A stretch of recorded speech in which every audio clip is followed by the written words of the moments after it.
The world's youngest country descended into a risky political situation on Tuesday evening when South Sudan's President Salva Kiir sacked his entire cabinet.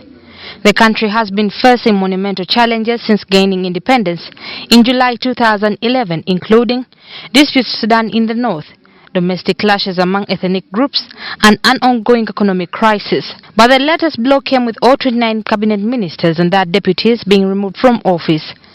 Political experts fear for another civil war in a country which has for several years been engaged in disputes.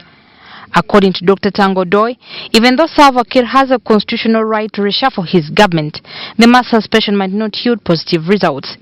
It's an assertion that their ambassador to Uganda disagrees with. But in Sudan, if it is a matter of firing, there's possibility, high propensity to civil strife. There's high propensity that Southern Sudan might enter anarchy. Especially the fact that the cabinet is made up 3/4 of military generals, retired and active. The guys who fought for so many years, over 20 years, I think there's need for respect.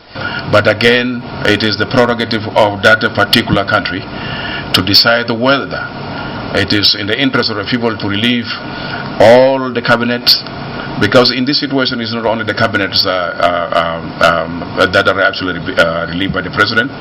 There are also other institutions that were also affected. The handling should be more mature than what they did.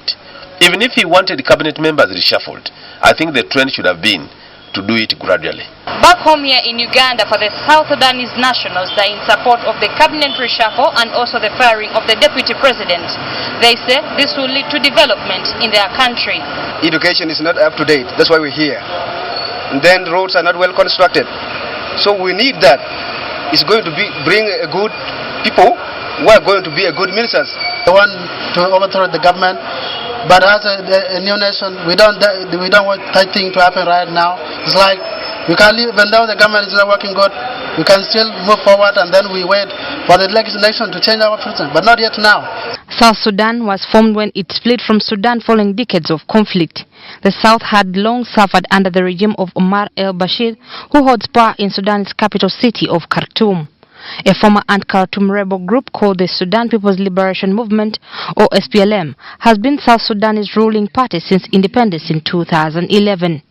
Shamim Batalwo, WBS News, Kampala.